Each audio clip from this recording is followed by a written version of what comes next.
What's up, Pirates? Wraith here with Awaken TCG, and today we're going to be doing locals video for Kalgara, as you can see on the screen. And I do have the deck right in front of me. I have the deck right here, but I'm going to do the deck list portion here on Eggman Events. This deck builder is insane, and I feel like I can show you guys the cards a bit better. So moving forward, I might be doing this. I just wanted to give it a try, do something different.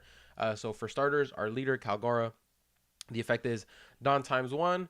When attacking, play up to one Shandian Warrior type character card from your hand with the cost equal to or less than the number of Dawn cards on your field.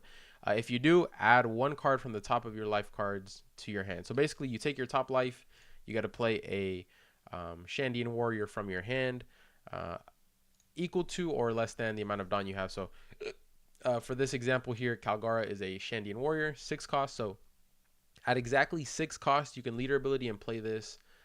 If you Dawn X1, swing with your leader, take top life, you can play this for free. You know, you cheat this out for free, and you have this crazy vanilla. This is actually the biggest cost right now for Shandian Warrior.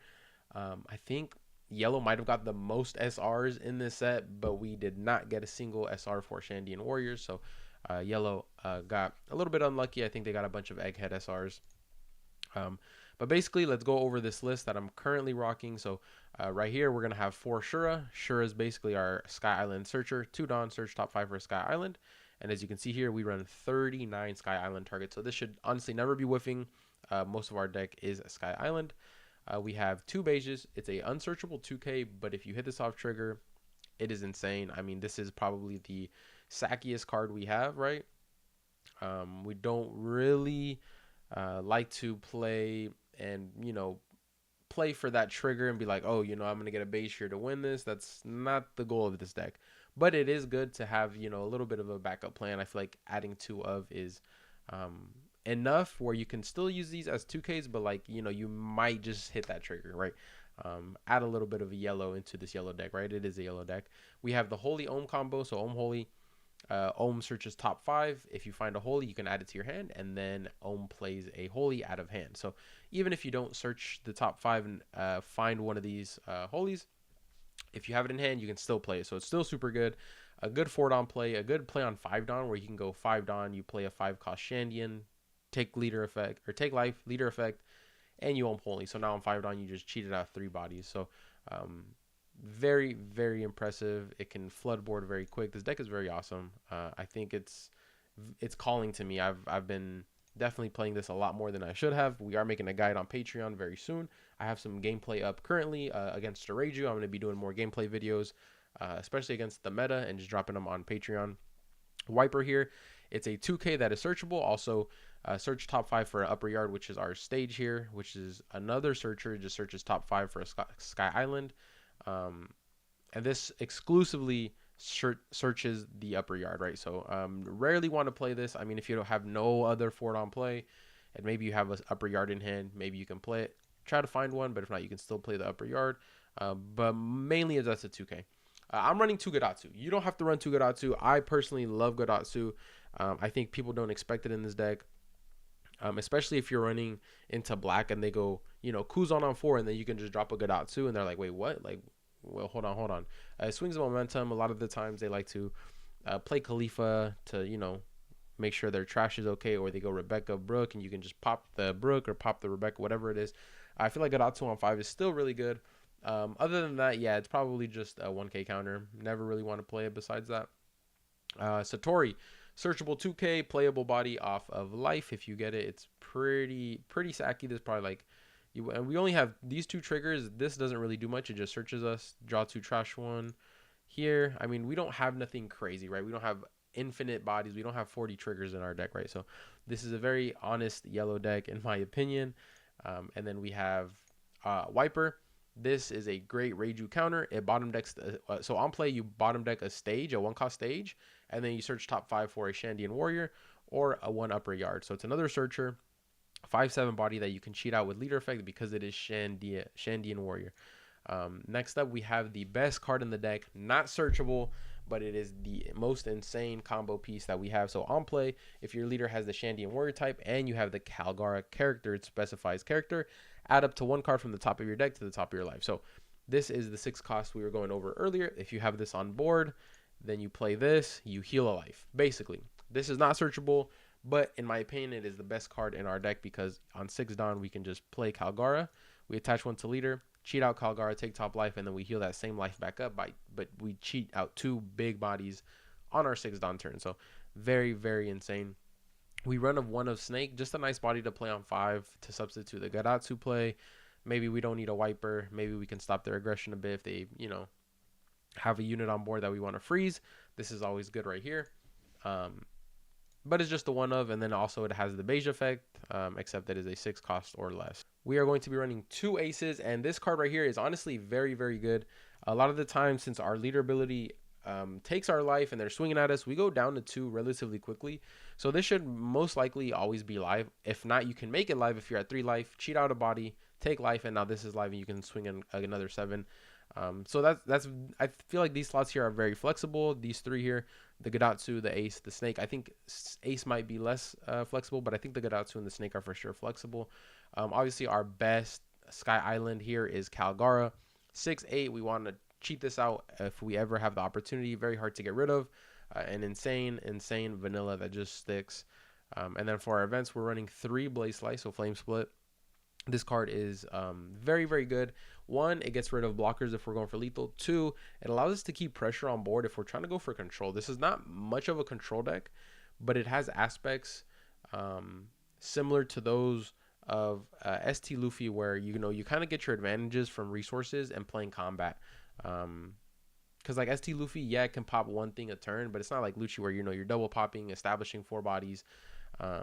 This is a very combat oriented deck, and so you try to get the small wins and snowball them by just trying to find your combo pieces and going Holy, Kalgara, Norland, and just really flooding the board and making sure your opponent gets overrun with too many bodies that they can't answer. Flame Split just allows us to be a little bit more control if we have to, and it gets rid of blockers. And then this plus 1k passively for the rest of your turn when you counter is actually pretty good if they're going for lethal. We're going to run 4 of these 3,000 power events. It allows us to actually play an upper yard from our hand if we 1-cost event. So we got to search top 5 for a Sky Island. So a lot of the times you just happen to have a 1-cost event and an upper yard. You get a free search off it, which is really good. Obviously we have our stage here, but this is the deck list I'm running. I've tested quite a bit of list, quite a bit of cards, like the 2-cost dragon event. I forgot what it's called. Let me see if I can find it real quick. Yellow event 2-cost. How do I go to cost? Let me see. This one right here. So like I've tried this right here. My theory was if I go second, I pass turn, I don't have a searcher, but I have this. They swing at me. I go ahead and counter with this. I can look at all 5 cards. If I have any beiges, I can put them at the bottom. If I have any Kalgaras or Nolans at the top, I can go ahead and put them at the top. So that's the cards I'm drawing, right? And so there's different techs, right? There's different cards that you can run, definitely. But for the most part, I think this is what I've come up with. We will see a guide for this. I will have an article coming out very soon. But let's go ahead and see how we did at locals, and let's get into the gameplay. All right, everybody. So our first matchup is a Kaido, and like at the beginning of the video, I do have the guide out already on Patreon. You have to subscribe for this guide. It is $10 a month on the Patreon. So if you really want to learn how to get better at Kalgara and get more tips in the matchups and more tech cards and talk about the whole list in general, you can go on Patreon. It's the first link in the description. But let's go ahead and actually get into this game now. So obviously the Kaido won dice roll and they chose to go first, and they actually saw their Onigashima on curve. And so at this point, I'm a little scared because this can get real messy real quick. Just because they can ramp so fast and then they're dropping bigger bodies than I can even come up with. Luckily, on my 4-Dawn turn, I do have the Holy, so I swing 5, he takes life, which I would probably counter just knowing how aggressive yellow is, or at least this deck in general. He does have the king to retaliate and kill one of my ohms and stop that early pressure, which is really good. Otherwise, I was going to go 5-5, swing 6 into Kalgara, and then heal with Norland. Unfortunately, I did not have that combo, so you can see me here searching. But that would have been the ideal play, right? 6 Dawn, attach 1 to leader, swing 6. summon Kalgara into your Monte Black to heal. And so we have a Wiper, still a good body. So I think what happened here is I didn't actually have a target, and so I had to play the stage to find a target to play with leader ability. So here I go getting Wiper. I'm not sure if you grab life first. I got to read the card. I'm pretty sure you grab life first, and then I can play the unit. I'm pretty sure you play the unit, then you grab your life. Because, like, if you grab life here and you play Wiper and then you search, like, if you grab a card that you, like, grabbed from your search off your life, then you're like, damn, I should have grabbed a different card. So that's actually interesting. That's something I have not actually thought about. Something I'm, looking at right now as I'm commentating this. But here we have the 6K swing with the leader ability that he just countered out. Debating if I want to go 5 here, but I think I do want to go aggressive. Giving a body for him to swing at is probably okay, just because I'm already at 3 life. There you go. I'm debating the swing again, but I think I should definitely swing here. It's been a couple of days since I've actually played this, and so my only play was actually just to play another dog, which feels really, really bad. Usually you want to keep the combos going, make sure everything is just really smooth, flooding the board, right? Ohm Holy, Kalgara into a 5-drop, etc. And so he swings 7 at my dog. I counter out for 8. Then he swings 6 at it. Don't want to give him a 2K, but I also didn't want to take a life. So I was forced to counter that first one, knowing he was going to swing into it a second time. Now it gets a little funky. I swing 5, seeing what he was going to do. I wanted him to use his blocker so I could swing into it. Unfortunately, I'm looking at his turn right now, not thinking about 10-drop Kaido. So, I know he's going to 10, but that's not on my mind. What's on my mind right now is how can I pressure him as much as I can? So as you can see here, I'm swinging at his king, playing a Kalgara, and then I will heal, I believe. The only unfortunate part here is that king swing. Maybe I should have swung that into life. I would have had to block that right on my turn, right? That swing before he plays the 10 cost.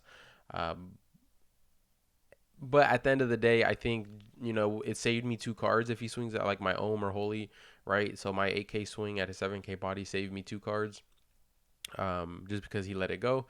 And then here I am countering out.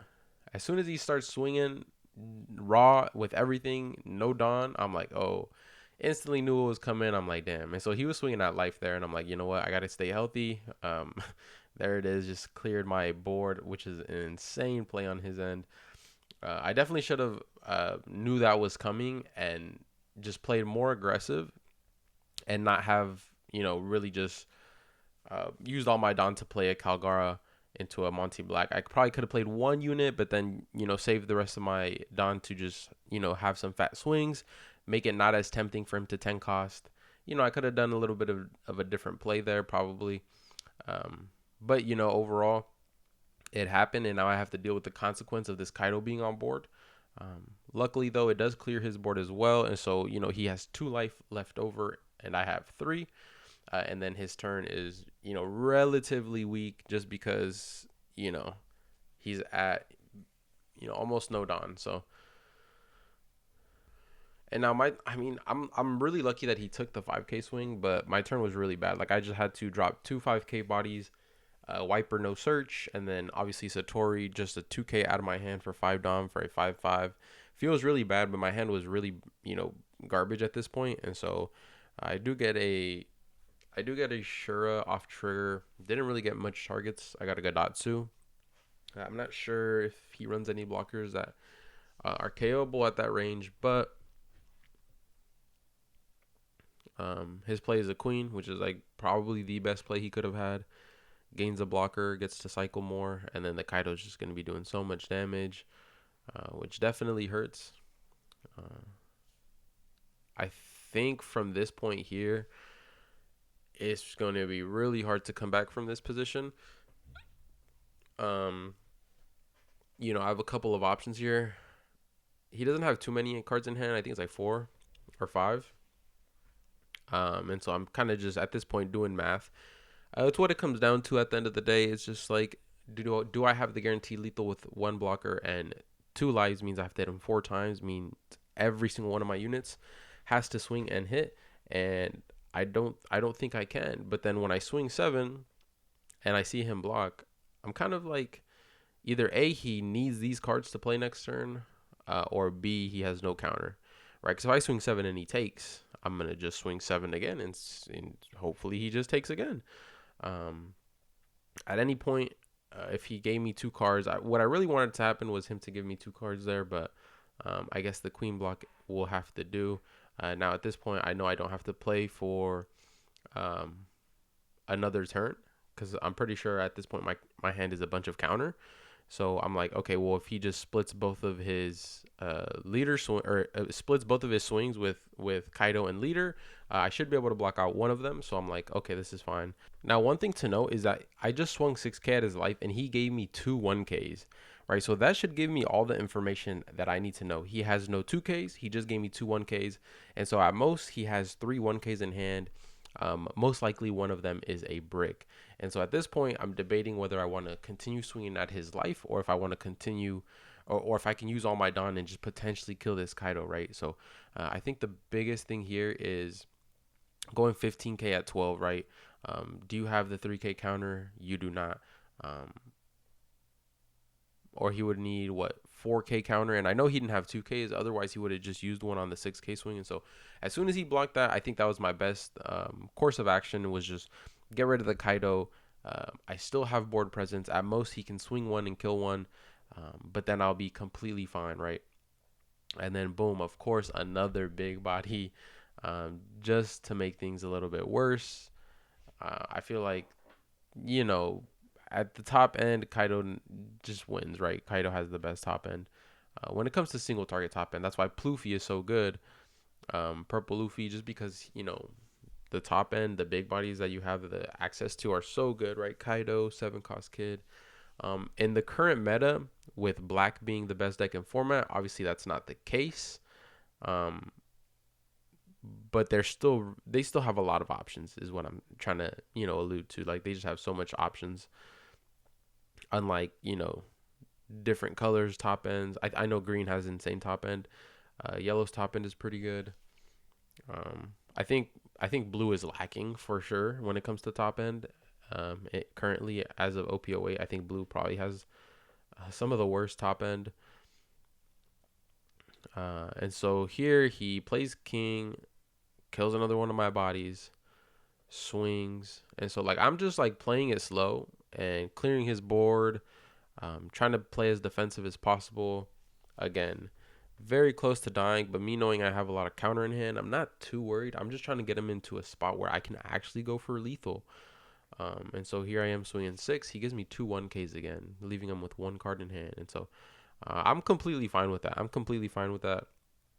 At this point, I think I have 4 cards in hand, and I'm pretty sure at this point, he knows, like, oh, I can't go for another turn. I'm thinking he's going to kill my Shura, but if he's going for leader swing here, there's only one option. It means I'm going for lethal, right? He probably thinks that he has it in the bag. Because of Black Maria and his leader effect, he can trash my last life and swing 10, but fortunately, I have enough counter. Exactly, actually, because you swing in 7, 8, 9, 10.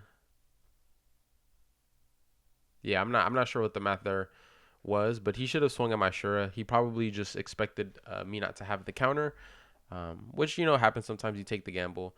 So that was game 1. It was a little slower, very top end heavy and top decking for your plays, which sometimes will happen. Next up, we have a purple Luffy, and so I want to get a little bit into the purple matchup into yellow. So, purple has access to Magellan. Decks that run Magellan will just kind of destroy you for the most part. Just because that body's always going to stick. You're never going to want to kill it. And then they're just ramping and, outpacing you when it comes to the big bodies. And so, of course, he has the Magellan on curve, which makes my turn a little bit weaker. I did have the triple body set up on 5 Dawn. And so, at least I have the 4 body on, or the 2 bodies on 4. right? So it's just a little bit slower paced for me. But I think it's still going to do the trick. I mean, I don't really have much options. I have to play some units. There's no way I just swing, 9 at him, make him take a life. That just doesn't happen. Um, Very interesting here because now he is at 7 Dawn, which means he can poly. And he's just playing to his perfect curve, right? Yeah, takes the life, ramps up, plays poly, kills my own, ramps another active, swings 6K. It's just I'm getting curved out. I'm getting curved out, and there's not much you can do about it. Even if you're expecting it, like if you don't play a body for the poly on 7 Dawn, he can just pivot and go 7 cost kid. He could have just stayed at 6 Dawn, played another Magellan. Luckily, I had the Kalgara into Monty Black. So I wasn't too concerned. I just wanted to keep pressuring his life. He took 2 aggressive ramps to hit his curve, right? 1 on Magellan, 1 on Poly. And with enough swings, I'm able to keep him at 2 life here. He is at 10 Dawn already. He goes King to pop one of my units because I think he hits a 4 drop, so he could not kill the other 2. And, at this point, I'm like, well, I got to start taking aggressive. I hit a nice little trigger to cycle my hand. But for the most part, I think the only reason I'm still in this game is because I had on 6 Dawn the Kalgara into Monty Black. And so he swings 7. I'm forced to counter out. Now is game time, right? Now I know his hand is kind of low. I can pressure. I'm at 8 Dawn. If I have another combo and heal, I think that should be game. Like in theory, that should be game. Just because he won't be able to keep up. Me with 3 life, even if he has something like a Kaido, pops one of my units, I think I'll still be in the clear. I'm knowing with him having only 4 cards in hand, and me going to 10 down next turn, I think like my thought process is like, okay, I have 2 options. One, I can either clear his board, or B, put him to 0, knowing that I have a heal, knowing he cannot kill me next turn now, even with the Kaido. It puts me in a position where I'm forcing you now to play a blocker, right? So it's like you have 2 options. A, play Kaido, go for game. B, play a blocker to survive another turn and just swing out your units that I'm going to counter out regardless. And so here he's swinging at, I'm pretty sure he's swinging at my units here. And so I'm just countering out, right? Obviously, I have 1 card now. I was only able to counter out one of the swings. And so I'm telling him here, I'm like, well, if you can't play a blocker anymore, you should probably pop my Monty Black and then swing at my Kalgara, because he was gonna just pop my Kalgara. And I'm telling him, like, well, if you don't have a blocker, you should probably get rid of a swing, because you have 0 life. I'm just gonna go for game next turn. And so yeah, fortunately, he never had it with the counter I had in my hand if he went for game. But he went for the Kaido play regardless, kind of just like a concede. I'm counting his hand. I'm like, technically, if he has all 2Ks here, he can counter out 15. I'm like, you know what? No. I was like, there's no way he has it. Anyways, that was the end of that game. And so here, I don't know if you can see, my opponent has like that 3D model of Zoro, right? Like the stand, super cool, super cool. This one doesn't make noise, but he had like a Zoro stand. Then he was playing Zoro, Animal Zoro. Very, very interesting. He said it was first couple times playing this deck, so if there are any misplays on his end, you guys can go ahead and just let it slide. I did talk to him afterwards about the misplays and how he could have played a little more optimally, but let's see how this game starts. A lot of these cards I really didn't understand what they did. I hadn't looked at the Zoo package from a Zoro this set yet, and so some of the cards that he was grabbing I had to read. But Double Nami Start is kind of insane. Grabs the event that lets him search for a chopper card. I think it's like a chopper or an animal. That's cost 5,000 or less, I believe. And then on my turn, my 3 down turn, I swing 6. And he actually ended up giving me 2 cards. I'm not sure. It looked kind of like a mistake. I forgot if it was a mistake on his end or not. But he gave me a counter, and I'm like, oh, it's a 6K. And then he gave me another counter to finish off the counter. Or if he actually genuinely wanted to. At this point, I forgot. But if it was a misplay, I definitely mentioned it to him afterwards. So he plays a Zoro, swings 5, swings another 5 with his leader. I get another draw trigger. I love that draw 2 trash 1 cycle is so good. And so then at this point I know, like, okay, well, I'm kind of forced to swing into him regardless. I can kill this Zoro here and hope that he doesn't find a chopper that can play another chopper, because then it gets real bad for me. But I have to swing, right? I cannot just not swing. And so I know what my play is here, right? So at this point I can flex a little bit. I'm thinking about my turn, right? So I know I have a Gadatsu in hand, I believe, and so I'm like, okay, well, this Zoro's dying regardless. I guess I don't have a Gadatsu. I thought I swung 5, played Gadatsu, but I guess I'm playing a body, right? Forcing him to give me 2 cards, but knowing he just gave me 2 1Ks, I know for a fact he's letting the Zoro die. He's in a search using the I forgot what it's called, but you search for an animal or a chopper.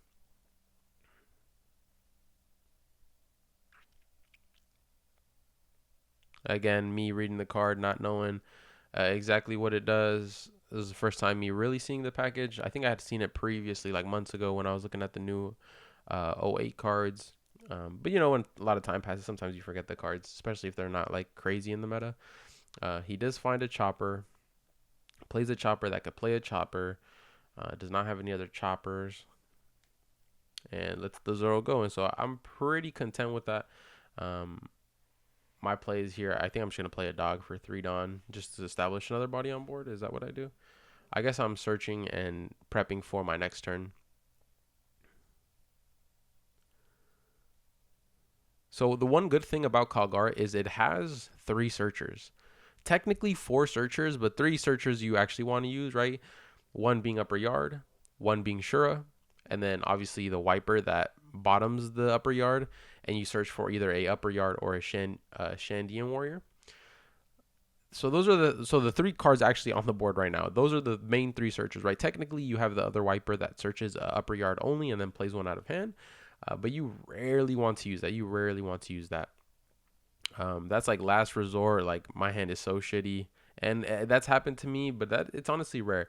And so with so many searchers, it really just means that you basically will always see your pieces. The only thing is the best card in the deck, Monte Black. Like Norland just does not have the archetype, so he's not searchable. So that's the only downside of this deck. I feel like if that card was searchable, this deck would be in tier 1. Like, I truly believe this deck would be in tier 1 if I could heal myself 2-3 times consistently every game with a searchable heal. But obviously that does sound a little bit broken. And so my opponent here just played out his turn by attaching 1 to his leader, played a Makino to get one of those Nami swings to be crazy. He's honestly just pressuring out right here with all his Dawn, and he even used the event that buffs his units, and so he kind of just went all out. But at this point, his hand side is dwindling, and I know I can just clear his whole board, so I'm not too concerned with how honestly the end of this game is going to play out. I use my leader ability, and then I Norland heal. I did have the Gadatsu to clear the chopper, but at this point, I'm like, well, establishing this body and healing is probably more important, just so I can stay healthy enough to not get into that 0 range where I'm forced to just take a 15k swing with Diablo Jambe, or a 14k swing, sorry. But, it's just a very, very aggressive turn by him, which he probably could have played a bit differently. Maybe could have established an extra unit, played for something else, but he decided to go all out a little early, and then now he has no plays in hand. Luckily, he did have a Rayleigh. I'm not sure if he top decked that or not. But overall, this matchup is honestly, I'd probably say pretty good for Kalgara. It's not the worst. I feel like if the Zoro high rolls you and you kind of brick, it can get a little scary. But you really match him on bodies, and you just match him with bigger and better bodies. So I feel like it's kind of hard for you not to win. His units will never last, and I think being able to Shura search and play the Shura on the board is insane when it comes to clearing a Zoro board, just because like all their units are going to be like Nami's, 3k bodies, 4k bodies. and Ashura is always going to be able to be in that range to just, kill one of them and stick on the board because they don't want to swing at it, right? So, uh, at this point, I'm fully stabilized. He has like no plays in hand, and it's basically just game. So at this point, I think he is going for game. And so me knowing I have the counter, I have 3 cards in hand, but I did the math. I do have the counter for one of these swings, right? So that's why I'm just taking aggressively because I know I have the counter, right? He swings 7, I take. He swings another 7 with his leader. I'm going to take. I have the counter, and boom, luckily, I do run beige, and there goes his dragon, unable to swing. And that kind of just sealed the deal. He was going to go for game. But yeah, I got lucky with the beige, but I didn't need it. So there's a 2-1, and then I have a lot more counter in my hand. So, like, even if his last swing was like a 9 or 10, I still had it regardless. But yeah, it's funny to hit a beige, right? That is going to be the end of that match. And I appreciate you guys for sticking with us for this hiatus that we went on, but we're back.